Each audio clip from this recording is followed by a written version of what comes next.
찬송하네. 전능하신 하나님 찬양, 언제나 동일하신 주. 전능하신 하나님 찬양, 영원히 다스리네.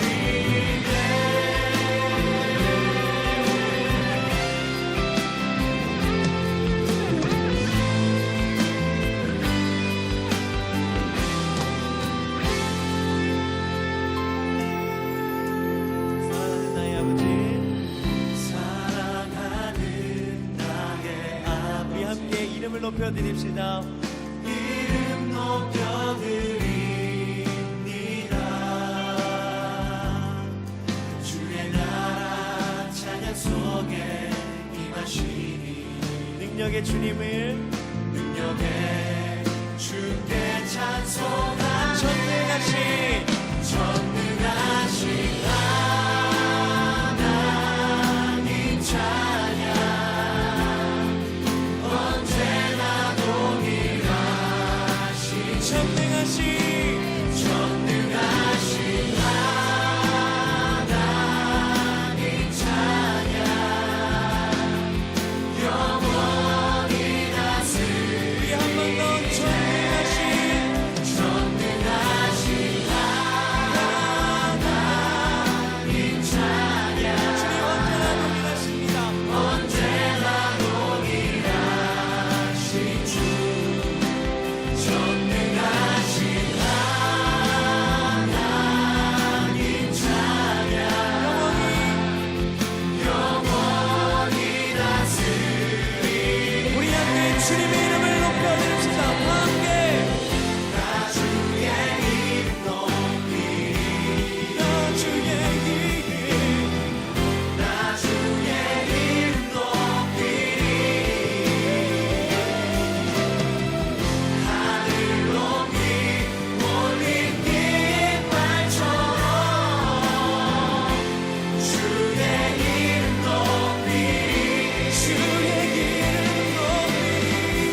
향하여 이곳에서 바로 이 시간 하나님을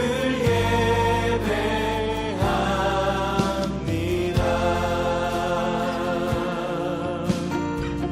다시 한번 처음부터 고백합시다. 나는 하나님을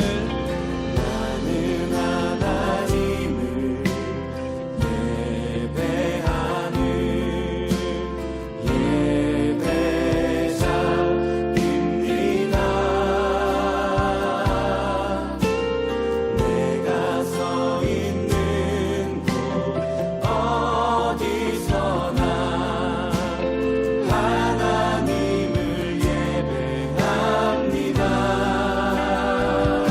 내 영혼 거룩한 은혜를 향하여 거룩한 은혜를 향하여 내 마음 완전한 하나님 향하여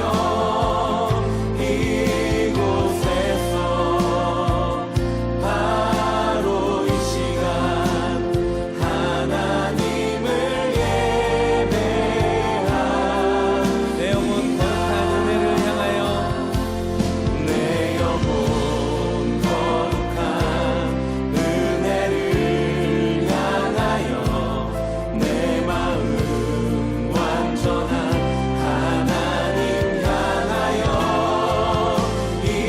이곳에서 바로 이 시간 하나님을 예배합니다. 내 영혼 거룩한 은혜를 향하여 내 영혼 거룩한 은혜를 향하여 내 마음 완전한 하나님 향하여 이곳에서 바로 이 시간 다시 한번 우리의 마음과 우리의 고백을 담아서 고백하겠습니다. 내 영혼 거룩한 은혜를 향하여 내 영혼 거룩한 은혜를 향하여 내 마음 완전한 하나님 향하여 이곳에서 바로 이 시간 하나님을 예배합니다. 나의 평생에 달았던 오늘 우리에게 주신 말씀은 요한복음 4장 7절에서 26절까지의 말씀인데요. 화면을 보면서 다 같이 봉독하도록 할게요. 사마리아 여자 한 사람이 물을 기르러 왔음에 예수께서 물을 좀 달라 하시니 이는 제자들이 먹을 것을 사러 그 동네에 들어갔음이러라. 사마리아 여자가 이르되 당신은 유대인으로서 어찌하여 사마리아 여자인 나에게 물을 달라 하나이까 하니 이는 유대인이 사마리아인과 상종하지 아니함이러라. 예수께서 대답하여 이르시되 내가 만일 하나님의 선물과 또 내게 물 좀 달라 하는 이가 누구인 줄 알았더라면 내가 그에게 구하였을 것이요 그가 생수를 내게 주었으리라. 여자가 이르되 주여 물 기를 그릇도 없고 이 우물은 깊은데 어디서 당신이 그 생수를 얻겠사옵나이까. 우리 조상 야곱이 이 우물을 우리에게 주셨고 또 여기서 자기와 자기 아들들과 짐승이 다 마셨는데 당신이 야곱보다 더 크니이까. 예수께서 대답하여 이르시되 이 물을 마시는 자마다 다시 목마르려니와 내가 주는 물을 마시는 자는 영원히 목마르지 아니하리니 내가 주는 물은 그 속에서 영생하도록 솟아나는 샘물이 되리라. 여자가 이르되 주여 그런 물을 내게 주사 목마르지도 않고 또 여기 물 기르러 오지도 않게 하옵소서. 이르시되 가서 내 남편을 불러오라. 여자가 대답하여 이르되 나는 남편이 없나이다. 예수께서 이르시되 내가 남편이 없다 하는 말이 옳도다. 너에게 남편 5이 있었고 지금 있는 자도 내 남편이 아니니 내 말이 참되도다. 여자가 이르되 주여 내가 보니 선지자로소이다. 우리 조상들은 이 산에서 예배하였는데 당신들의 말은 예배할 곳이 예루살렘에 있다 하더이다. 예수께서 이르시되 여자여 내 말을 믿으라. 이 산에서도 말고 예루살렘에서도 말고 너희가 아버지께 예배할 때가 이르리라. 너희가 알지 못하는 것을 예배하고 우리는 아는 것을 예배하노니 이는 구원이 유대인에게서 남이라. 아버지께 참되게 예배하는 자들은 영과 진리로 예배할 때가 오나니 곧 이때라. 아버지께서는 자기에게 이렇게 예배하는 자들을 찾으시니라. 하나님이 영이시니 예배하는 자가 영과 진리로 예배할지니라. 여자가 이르되 메시아 곧 그리스도라 하는 이가 오실 줄을 내가 아노니 그가 오시면 모든 것을 우리에게 알려주시리이다. 예수께서 이르시되 내가 말하는 내가 그라 하시리라. 아멘. 친구들, 이 세상에는 여러 가지 만남이 있어요. 그렇다면 우리 친구들이 알고 있는 만남에는 어떠한 것들이 있나요? 친구들, 우리가 한 달 전쯤에 함께 살펴본 누가복음 10장에 나오는 예수님의 비유를 보면 만남에는 최소한 3가지의 만남이 있는데 그중 첫째로는 절대 만나서는 안 되는 만남이 있는 거예요. 즉 우리 친구들도 잘 알고 있는 것처럼 어떤 사람이 길을 가다가 강도들을 만나게 되었어요. 그리고 그 강도들은 그 사람의 옷을 벗기고 때려서 거의 죽게 만들었던 거예요. 친구들, 이처럼 세상에는 우리를 노리는 악한 사람들이 있어요. 그러므로 이러한 만남은 절대로 가져서는 안 되는 거예요. 또한 둘째로 마나한 그러한 만남이 있는데, 즉 예수님의 비유 속 제사장 그리고 레위인과의 만남이 바로 그러한 만남인 거예요. 왜냐하면 우리 친구들도 잘 알고 있는 것처럼 성경은 이들이 강도 만나 죽어가는 사람을 보고도 그냥 피하여 지나갔다라고 말하고 있기 때문이에요. 친구들, 이처럼 세상에는 우리에게 해를 끼치지는 않지만 동시에 아무런 도움도 되지 않는 만남도 있는 거예요. 그러므로 우리는 그냥 시간만 허비하는 그러한 만남을 피해야 하는 거예요. 그렇다면 친구들, 마지막 3번째 만남은 무엇일까요?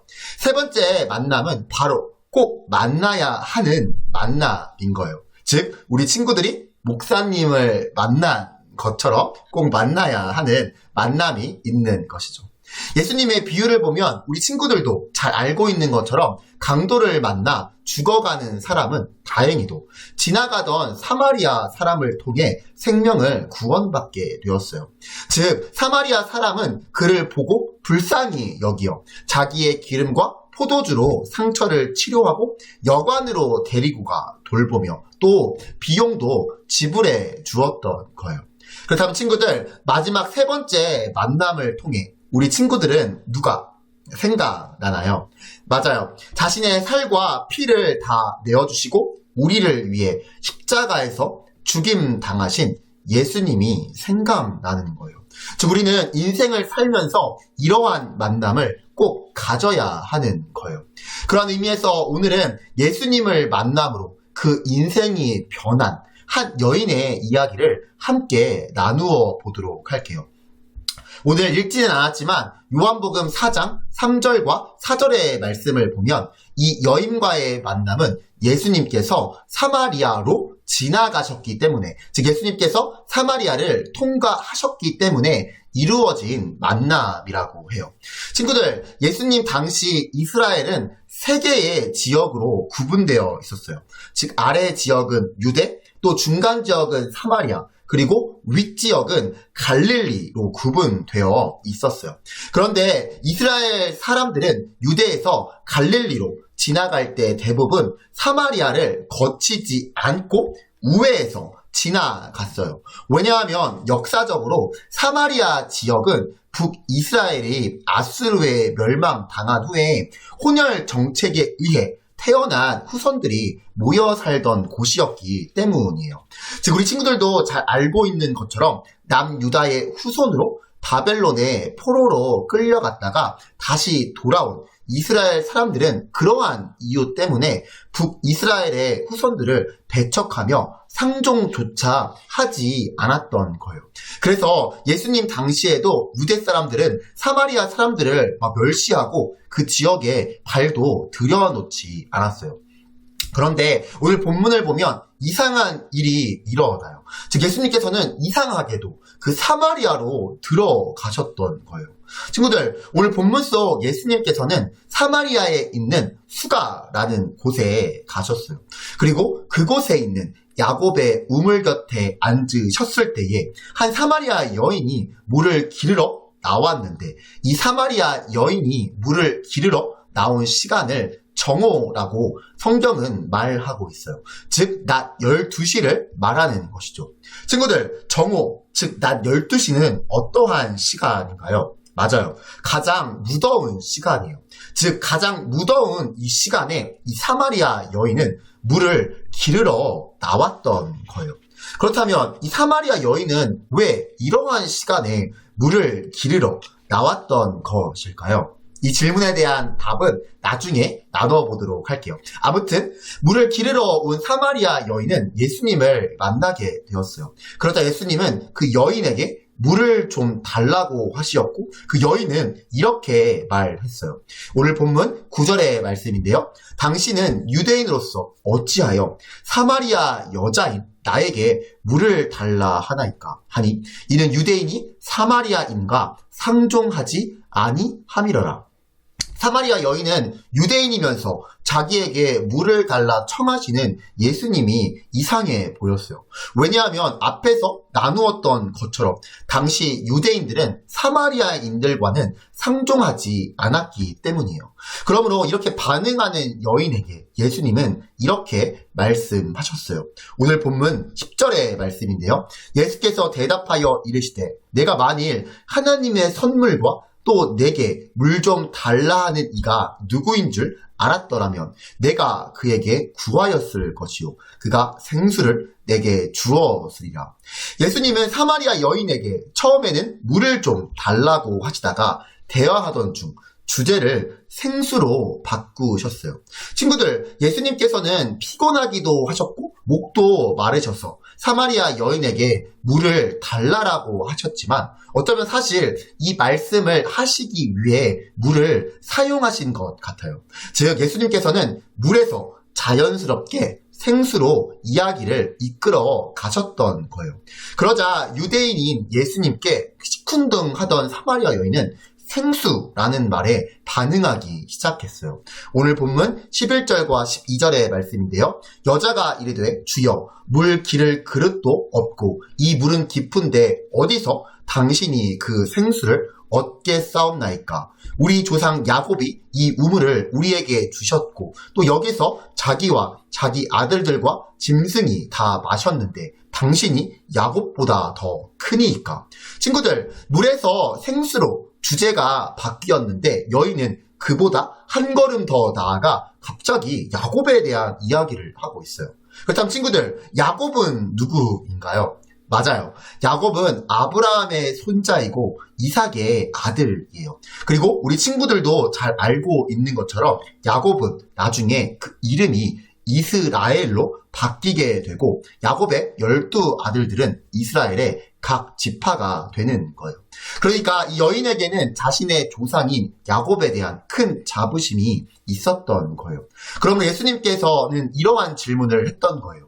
즉 예수님께 이러한 질문을 이 여인은 하였던 거예요. 즉 당신이 야곱보다 더 위대하다는 말입니까? 라고 말해요. 친구들, 오늘 본문을 잘 보면 사마리아 여인은 이 질문을 하기 전에 이미 예수님을 주여라고 불렀어요.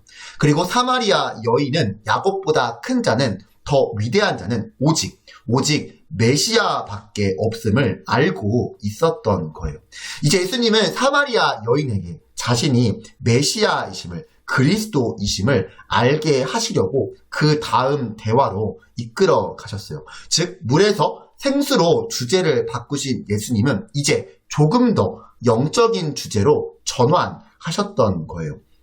오늘 본문 13절과 14절의 말씀인데요. 예수께서 대답하여 이르시되 이 물을 마시는 자마다 다시 목마르려니와 내가 주는 물을 마시는 자는 영원히 목마르지 아니하리니 내가 주는 물은 그 속에서 영생하도록 솟아나는 샘물이 되리라.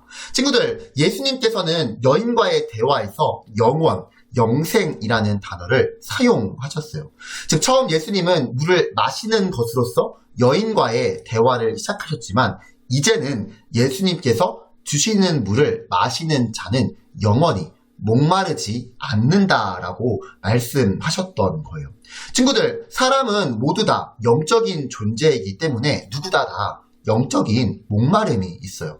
즉 처음 창조된 인간은 하나님을 통하여 모든 것을 받고 누렸기 때문에 부족함이라는 것이 없었지만 첫사람 아담이 죄를 지음으로 죄를 지은 인간의 모든 후손은 만족함을 누릴 수 없게 된 거예요. 즉 하나님과 깨어진 관계에서 인간은 아무것도 누릴 수 없는 존재가 되어버렸던 거예요. 그래서 우리 친구들도 잘 알고 있는 것처럼 이 깨어진 관계를 회복하기 위해서 구약에서는 장차 오실 메시아를 믿음으로, 또 신약에서는 오신 메시아를 믿는 마음으로 드리는 예배를 통하여 죄의 문제를 해결받아야 하였던 거예요. 즉 그럴 때에 우리는 하나님과의 관계가 회복되고 영혼을 소유하는 복을 누릴 수 있게 되는 거예요. 친구들, 이제 예수님은 갑자기 여인에게 남편을 데려오라 말씀하세요. 그러자 여인은 예수님께 남편이 없다고 말하였고, 이 예수님은 사마리아 여인에게 이전에 남편 5이 있었고 지금 있는 자도 남편이 아니라고 말씀하셨어요. 그러자 여인은 이 말을 듣고서 예수님을 선지자라고 생각하게 되었어요. 친구들, 어떻게 된 상황인지는 잘 모르겠지만 이 여인에게는, 사마리아 여인에게는 복잡한 과거가 있었던 것 같아요. 그래서 다른 사람들 눈에 띄기를 싫어하였던 것 같아요. 친구들, 설교 처음에 한 질문을 기억하나요? 즉 왜 이 여인은 남들이 다니길 꺼려하는 시간, 즉 정오에 무더운 그 시간에 물을 기르러 왔을까요? 라는 질문 말이에요. 친구들, 바로 이 때문이었어요. 즉 사마리아 여인에게는 복잡한 과거가 있었기에, 다른 사람들 눈에 띄기를 싫어했기에 다른 사람들이 물을 기르러 오지 않는 시간인 정오에, 그 무더운 시간에 물을 기르러 왔던 거예요. 이제 사마리아 여인은 예수님을 단순한 유대 남자가 아니라 선지자로 생각하게 되었고, 그러자 자신의 영적 관심사인 예배에 대한 질문을 하게 되었어요. 오늘 본문 20절의 말씀인데요. 우리 조상들은 이 산에서 예배하였는데 당신들의 말은 예배할 곳이 예루살렘에 있다 하더이다. 친구들, 당시 사마리아 사람들은 성전이 있는 예루살렘이 아니라 그리심 산에서 예배를 드리고 있었어요. 왜냐하면 북이스라엘의 처음 왕 여로보암이 정치적인 이유로 이스라엘 백성을 예루살렘에 가지 못하도록 베델과 단에 금 송아지를 만들어 놓고 애굽에서 인도해 주신 하나님이라며 거짓 예배를 드리게 했기 때문이었어요. 또한 바벨론 포로에서 돌아온 유다 사람들이 예루살렘 성전을 재건할 때 사마리아 사람들이 돕겠다고 하였지만 거절당함으로 그들은 그리심 산에서 예배를 계속해서 드려왔던 거예요. 하지만 예루살렘과 그리심 산에서의 예배에 대한 사마리아 여인의 이 질문에 예수님께서는 예배가 더 이상 장소의 문제가 아니다라고 대답하셨어요. 오늘 본문 21절의 말씀인데요. 예수께서 이르시되 여자여 내 말을 믿으라. 이 산에서도 말고 예루살렘에서도 말고 너희가 아버지께 예배할 때가 이르리라. 이어서 예수님께서는 예배가 어디에서라는 장소의 문제가 아니라 어떻게 드리냐가 더 중요하다라고 말씀하셨어요. 오늘 본문 23절과 24절의 말씀인데요. 아버지께 참되게 예배하는 자들은 영과 진리로 예배할 때가 오나니 곧 이때라. 아버지께서는 자기에게 이렇게 예배하는 자들을 찾으시느니라. 하나님은 영이시니 예배하는 자가 영과 진리로 예배할지니라. 친구들, 그렇다면 우리는 어떻게 예배드려야 하는 것일까요? 먼저 우리는 영으로 예배드려야 해요. 즉 여기서 영은 하나님의 영이신 성령님을 말하는데, 예배는 하나님과의 교제이기 때문에 우리는 성령님을 통해서 하나님과 교제할 수 있고 또 소통할 수 있는 거예요. 그러면 우리는 예배의 처음부터 마지막까지 성령님의 인도하심을 따라 하나님께 예배 드려야 하는 거예요. 또한 우리는 진리로 예배 드려야 해요. 즉 여기서 말하는 진리란 하나님의 말씀을 의미하므로 우리는 우리 마음대로 예배 드릴 것이 아니라 하나님의 말씀인 성경의 근거에서 순서를 정하여 하나님의 방법대로 예배를 드려야 하는 거예요. 이제 이 말씀을 전해드는 사마리아 여인은 예수님께서 구약의 예언된 메시아, 즉 그리스도이심을 알게 되었어요. 친구들, 이 사마리아 여인은 어떠한 여인이었나요? 맞아요. 사마리아 여인은 동네 사람들을 피해 다녔던 여인이었어요. 하지만 예수님이 그리스도이심을 알고 나니 이제는 동네로 들어가 사람들을 피하지 않고 사람들에게 그리스도를 전하는 전도자가 되었던 거예요. 그리고 이 여인을 통해 많은 사람들이 예수님을 믿게 되었던 거예요. 요한복음 4장 28절과 29절 그리고 39절의 말씀인데요. 여자가 물동이를 버려두고 동네로 들어가서 사람들에게 이르되 내가 행한 모든 일을 내게 말한 사람을 와서 보라. 이는 그리스도가 아니냐 하니 여자의 말이 내가 행한 모든 것을 그가 내게 말하였다 증언하므로 그 동네 중에 많은 사마리아인이 예수를 믿는지라. 친구들, 예수님께서는 사마리아에서 만난 한 여인과의 대화를 통해 그 여인의 문제를 해결해 주셨어요. 즉 예수님께서는 여인의 영적인 관심을 불러일으키어 하나님과의 관계에서 예배를 회복하게 하심으로 전도자의 삶을 살게 하셨던 거예요. 친구들, 우리 친구들은 지금 무엇에 관심을 두고 있나요? 지금 이 시간 우리가 드리고 있는 예배는 누구를 위한 것인가요? 오늘 말씀을 통해 다시 한번 우리의 예배에 대한 마음과 자세를 가다듬고 하나님의 영과 말씀에 의지해서 드리는 그러한 예배가 될 수 있기를 바라요. 그래서 하나님께서 찾으시는 바로 그 예배자가 우리 중고등부의 레갑의 친구들이 될 수 있기를 간절히 소망합니다. 우리 이 시간 오늘 주신 말씀을 가지고 함께 기도하기를 원하는데요. 화면에 보이는 5가지 기도 제목을 가지고 함께 통성으로 기도하겠습니다. 기도합니다.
우리의 예배를 받으시기 합당하신 하나님, 오늘도 우리를 예배 자리로 인도해 주셔서 말씀을 듣게 하시고 기도하게 하시니 감사드립니다. 새로운 한 주를 살아갈 때에 성령 하나님께서 항상 우리의 마음 가운데 계셔서 죄를 미워하게 하시고 악은 모양이라도 버리게 도와주세요. 또한 우리의 마음에 날마다 감사가 있게 하시어 우리의 입술에 감사와 찬양이 가득하게 해주세요. 그리고 매일의 삶 가운데 성령 하나님께서 우리와 함께 해주셔서 믿음을 지키게 하시고 세상 속에서 흔들리지 않도록 도와주세요. 예수님의 이름으로 기도드립니다. 아멘.